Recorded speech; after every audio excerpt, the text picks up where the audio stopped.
Hello बच्चों, कैसे हो आप सभी। उम्मीद करते हैं कि आप सब अच्छे होंगे। बच्चों, आज हम एक पौराणिक कथा सुनेंगे 3 मछलियों की। एक नदी के किनारे उसी नदी से जुड़ा एक बड़ा जलाशय था।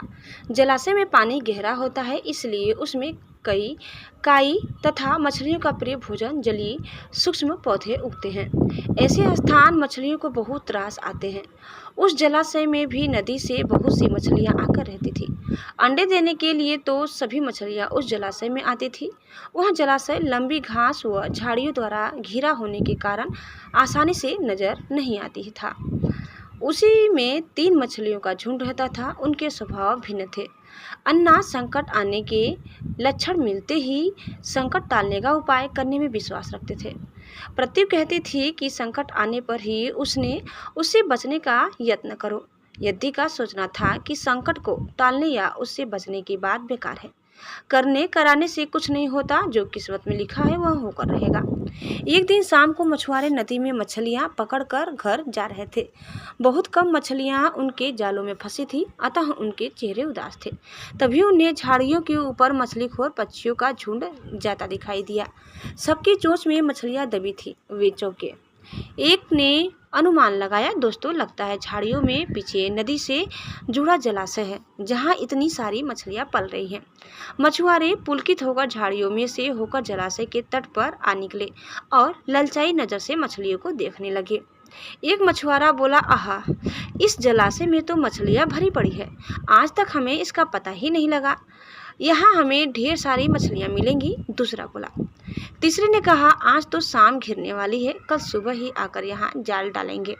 इस प्रकार मछुआरे दूसरे दिन का कार्यक्रम तय करके चले गए। तीनों मछलियों ने मछुआरे की बात सुन ली थी। अन्ना मछली ने कहा, साथियों, तुमने मछुआरे की बात सुन ली। अब हमारा यहाँ रहना खतरे से खाली नहीं है।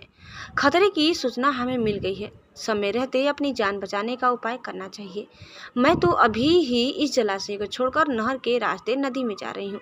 उसके बाद मछुआरे सुबह आए, जाल फेंके मेरी बला से।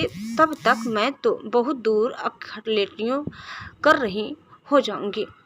प्रत्यु मछली बोली, तुम्हें जाना है तो जाओ, मैं तो नहीं जा रही। अभी खतरा यहाँ आया नहीं है जो इतना घबराने की जरूरत है। हो सकता है संकट आए ही ना। उन मछुआरों का यहाँ आने का कार्यक्रम रद्द हो सकता है रात को उनके जाल चूहे कुतर जाए। हो सकता है उनकी बस्ती में आग लग जाए। भूचाल आकर उनके गांव को नष्ट कर सकता है, या रात को मूसलाधार वर्षा आ सकती है और बाढ़ में उनका गांव बह सकता है। इसलिए उनका आना निश्चित नहीं है। जब वह आएंगे तब की तब सोचेंगे। हो सकता है मैं उनके जाल में ही न फंसूं। यद्दी ने अपनी भाग्यवादी बात कही। भागने से कुछ नहीं होने का। मछुआरों को आना है तो आएंगे, हमें जाल में फंसना है तो हम फंसेंगे। किस्मत में मरना ही लिखा है तो क्या किया जा सकता है। इस प्रकार अन्ना तो उसी समय वहां से चली गई। पृथ्वी और यद्दी जलाशय में ही रही। भोर हुई तो मछुआरे अपने जाल को लेकर आए और लगे जलाशय में जाल फेंकने और मछलियां पकड़ने। पृथ्वी ने संकट को आए देखा तो लगी जान बचाने के उपाय सोचने। उसका दिमाग तेजी से काम करने लगा।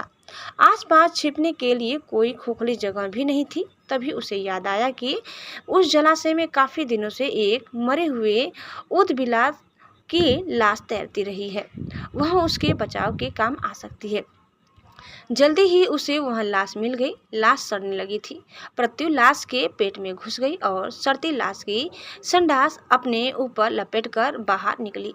कुछ ही देर में मछुआरे के जाल में पृथ्वी फंस गई। मछुआरे ने अपना जाल खींचा और मछलियों को किनारे पर जाल से उलट दिया।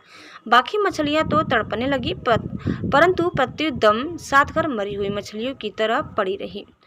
मछुआरे को संडास का भय का लगा तो मछलियों को देखने लगा।